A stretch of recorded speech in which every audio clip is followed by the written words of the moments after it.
Бірінші нұсқа 8 сынып геометрия пәні бойынша. Бізде берілгеніне қараңыздар. АИ мен ДИ кесінділері АВСД параллелограммның бисектрисалары және ВС қабырғалары, АД қабырғалары тиісті нүктелері дейді. нүктесі ВС қабырғасына тиесілі. Енді АДың қабырғасына F нүктесі тиісті деген сөз. Сонда ЕФ параллель АДға. ЕФ АД қабырғасына параллель болады екен. Сонда түскен кезде параллель түсіреміз.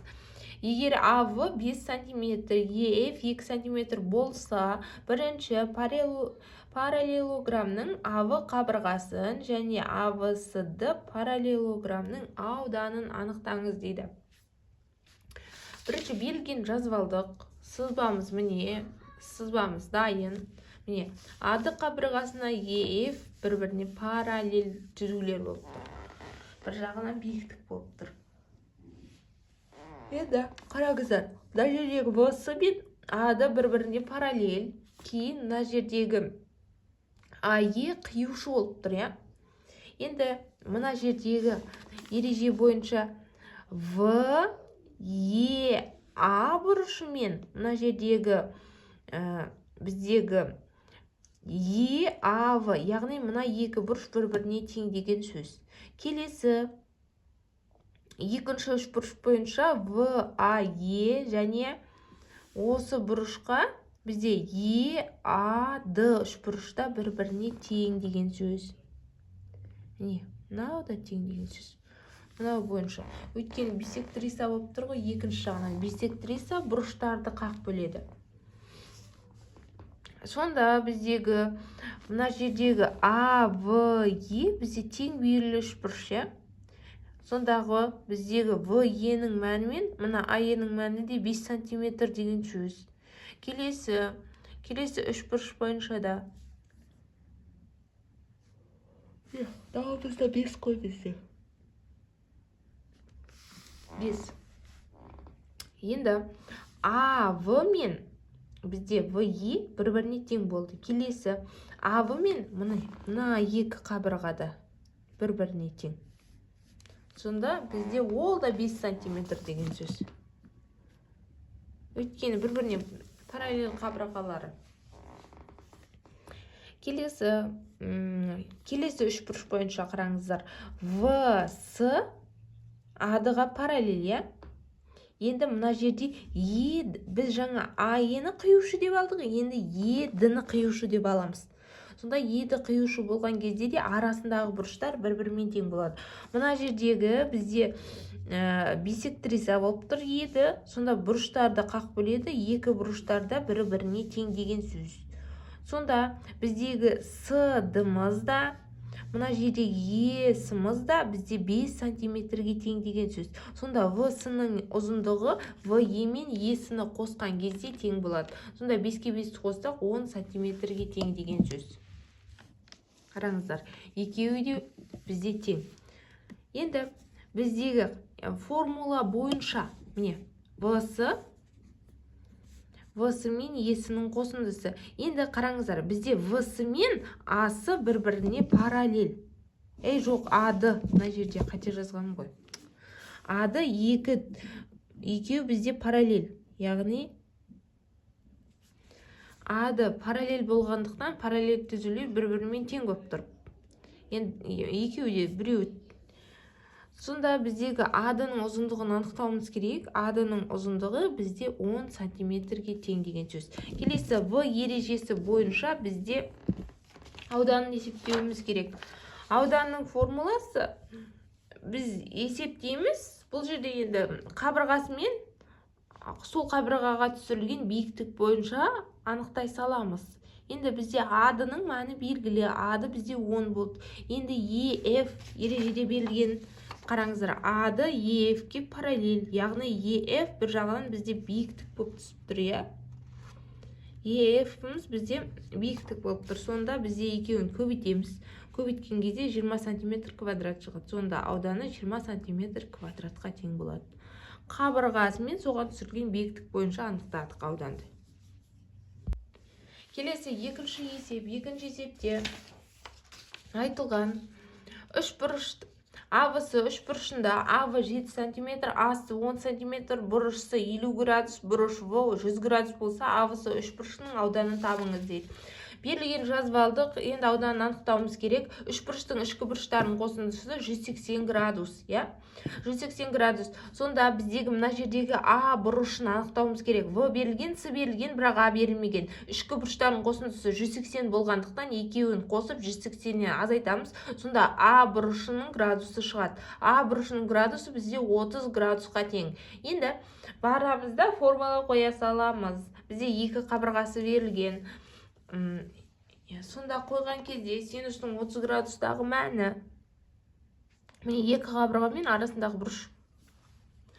Сонда есептеген кезде ауданы 27 см квадратқа тең. Формула бойынша. Синусты 30 градустағы мәні қойдық. Құда екеуі көбейтемін. Бөлімдері көбейткен кезде 4. Алымды қараңыздар. Алымында 9 пен 12-ні көбейтпей әдейі жаздым. Қысқарып кететін болғандықтан. 4 пен 12-ні 4-ке бөлсек 3, 9 пен 3-ті көбейтсек 27. Сонда есеп оңай шығады. Келесі үшінші есеп. Төмендегі суретте берілген АВ-сы тең бөлі трапеция-ның периметрі 64 см. Ал бұрыш Д 60. Ал егер ДС қабырғасына, яғни міне ДС қабырғасында ПМ, яғни бұл жерде орта сызығы болып тұр. Бірдің үшке қатынасындай болса, онда АВ-сы трапециясының ауданын табыңыз дейді. Мына жердегі трапецияның орта сызығы МП болып тұр, иә? Берілген жазып алдық. Трапецияның ауданының формуласы міне осындай. Енді екі табанын қосып, екі табандарын қосып екіге бөлсек, бізде трапецияның орта сызығы шығады. Міне, яғни бұл МП-ға тең. Бізде бір бұрышы тең болса, трапецияның екінші бұрышы да тең, иә? Сонда мына жердегі екі бұрыш бір-біріне тең деген сөз. Енді бізде айтады, иә? ДС қабырғасы және ПМ қабырғасы қатынасы 3-тің бірге қатынасындай. Сонда ДС X болса, ал ПМ 3 есе көп деген сөз. Яғни 3X деген сөз. Жердегі мына екі қабырғада бір-біріне тең. Мына екеуі бір-біріне параллель болып тұр. Сонда бізде периметр деген сөзіміз бар трапецияның барлық қабырғасын қосамыз. Яғни жан-жағындағы орта сызығынан басқа барлық қабырғасын қосып шықсақ, бізде не шығады? Периметр шығады. Сонда бізде жазып аламыз. Бізде периметр табу үшін жазамыз. Яғни 64 см шығу үшін. Енді бізде ДС мен ВА бір-біріне тең деген сөз. Екеуі де X, иә? Сонда ереже бойынша жазамыз. 2X бойынша. Ереже бойынша бізде орындарына X қойдым. Сонда 2X. Енді мына жердегі белгісіз қабырғаларды қалдырдым. 2X теңдігіне екінші жағына өткіздім. Енді бізде осыларды пайдалану арқылы табу керек қой. Мен сонда 2-ге бөлдім ережеге сай. Маған оңай шығу үшін. Сонда біздегі қабырғаларының СВ мен АД-ны 2-ге бөлсем, біздегі орта сызығы шығады. Жаңа орта сызығы бізде 3X, яғни ПМ 3X деп жаздық қой. Соның орнына 3X-ті қоямын да, мына теңдеу бойынша X-тің мәнін анықтап аламын. Сонда біздегі X, D, С қабырғасы болады. Сонда орта сызығы біздегі 24 см-ге тең. Ал ДС-іміз 8. Енді DH, яғни бізде биіктік түсіріледі. Биіктік түсіреміз мына жерден. Міне. Мына жерден биіктік түсіреміз. Мынау DH болады. Я? DH. DH деген сөзіміз біздегі яғни ДС қабырғасын 2-ге бөлгенге тең. Сонда бізде 4 шығады. Енді бізде CH қабырғасын табуымыз үшін біз яғни гипотенузадан катеттің квадратын азайтамыз. Сонда 8-дің квадратынан 4-дің квадратын азайтсақ, бізде шығады 48. 48 нақты санның квадраты емес. Сол үшін 16 көбейтілген 3 деп аламыз. Сонда бізде 4 түбір асты 3 шығады. Ал екіншісінде ауданын табуымыз керек. Высында ауданын анықтаған кезде биіктік пен табанына түсірілген табанымен сол қабырғамен табанына түсірген биіктік бойынша анықтаймыз. Яғни бізде есептейміз. Есептеген кезде орта сызығын мен биіктігін SH-ты көбейтеміз. Сонда 24 пен 4 түбір асты 3-ті көбейткен кезде 96 түбір асты 3 шығады. Сонда жауап 96 түбір асты 3 сантиметр квадратқа тең деген сөз.